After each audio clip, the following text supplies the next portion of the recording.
by Dr. Seuss. Has anybody ever read this before? Alana, what can you tell me about it?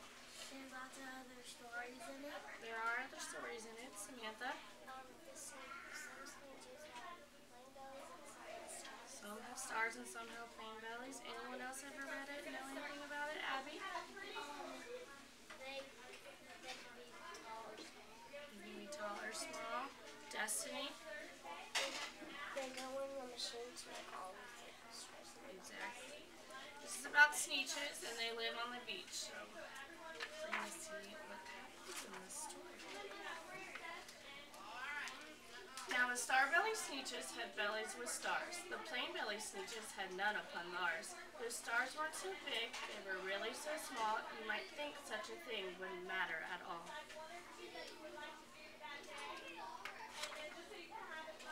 But because they had stars, all the star-belly Sneetches would brag we're the best kind of Sneetch on the beaches. With their snoots in the air, they would sniff and they snort. Well, we'll have nothing to do with that plain-belly sort. And whenever they meet some, when they're walking around, they hike right on past them without even talking. When the star-belly children went out to play ball, could a plain belly get in the game?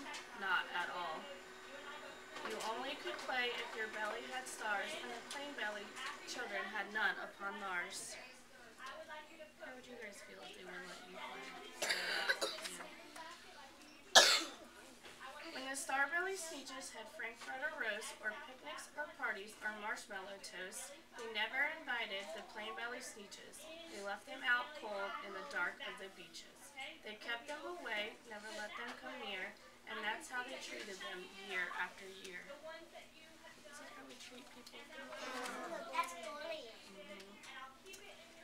Then one day, it seems, while the plain-belly Sneetches were moping and doping alone on the beaches, just sitting there wishing their bellies had stars, a stranger zipped up in the strangest of cars.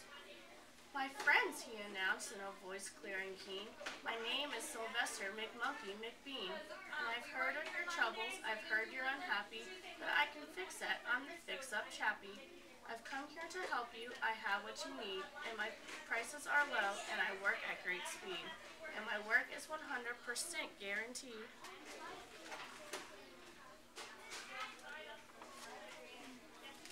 Then quickly, Sylvester McMonkey McBean put together a very peculiar machine, and he said, "You want stars like a star-belly Sneetch? My friends, you can have them for $3 each. Just pay me your money and hop right aboard." So they clambered inside, then the big machine roared. It clomped and it bumped, and it jerked and it burped, and it flopped them about, but the thing really worked. The plain-belly Sneetches popped out, they had stars, they actually did, they had stars upon theirs.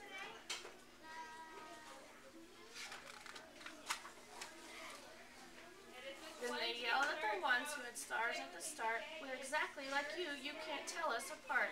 We're all just the same, now you snooty old smarties, and now we can go to your frankfurter parties." Good grief, groaned the ones who had stars at first. "We're still the best Sneetches, and they are the worst. But now how in the world will we know," they all frowned, if which kind is what, or the other way around.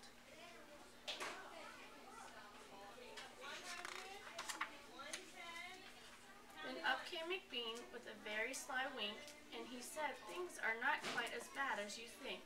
So you don't know who's who, that's perfectly true. But come with me, friends. Do you know what I'll do?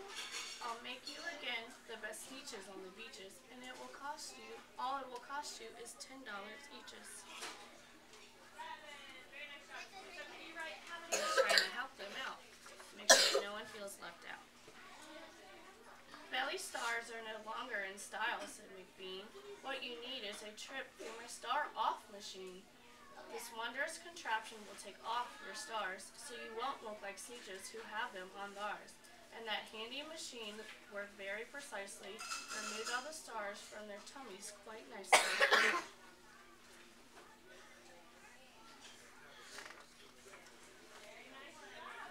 Then with snoots in the air they paraded about, and they opened their beaks and they let out a shout. "We know who is who.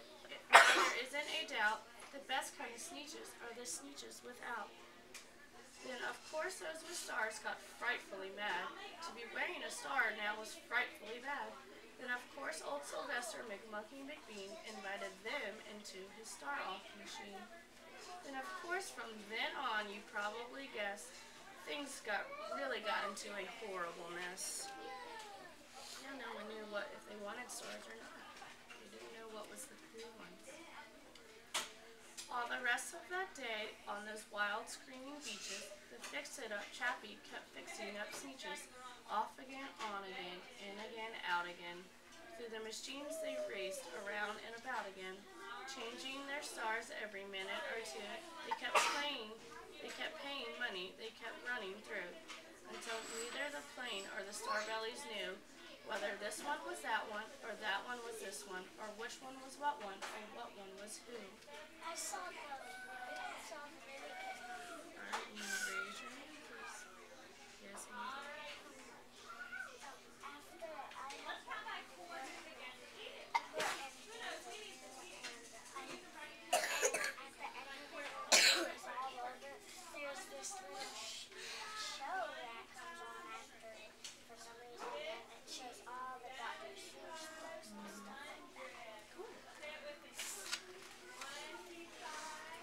Every last cent of their money was spent. The fix-it-up chappie packed up and he went. He laughed as he drove in his car up the beach. They will never learn. You can't teach a Sneetch. They get eaten all the time. Remember, what are we supposed to do when you have something to say? But McBean was quite wrong. I'm quite happy to say that the Sneetches got really quite smart on that day. The day they decided that Sneetches are Sneetches, and no kind of Sneetch is the best on the beaches. That day all the Sneetches forgot about stars and whether they had won or not upon Mars. Do you think it's a good thing that they're deciding that it doesn't matter if they have stars? Yeah. Yes, now they can all be friends. And then that is the end. So what did we learn from that story, Samantha?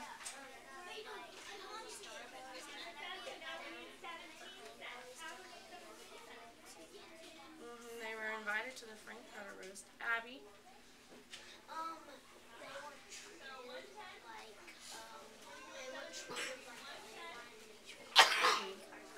like the golden rule, exactly. They weren't treated fairly, and would you treat someone that you don't want them to treat you like? No. Dakota? That it had a little bullying in it, and the what? What'd you say? I can't hear you. It had a little bullying in it. Yeah. Bullying in it. Yeah, and then they made up like Martin Luther. Exactly. Alana? At the end, they kept running in and seeing how the machine spent all the money. Yeah, they spent all their money. And then Liza, okay. Samantha?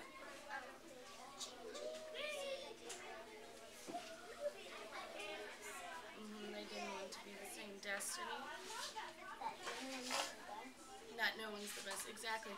Remember when we were learning about Martin Luther King and the discrimination? He wanted everyone to be equal, right? Right, so that's kind of like what McBean wanted. He wanted all the he wanted the Sneetches to all be equal. He didn't think that the star belly ones were better or the plain belly ones were better. They were all equal and they could all be friends and go to the Frankfurter parties together, right? So how are we going to treat our friends? The way you want to be treated. Are we going to bully them? No. Nope. All right. Good job. Thank you.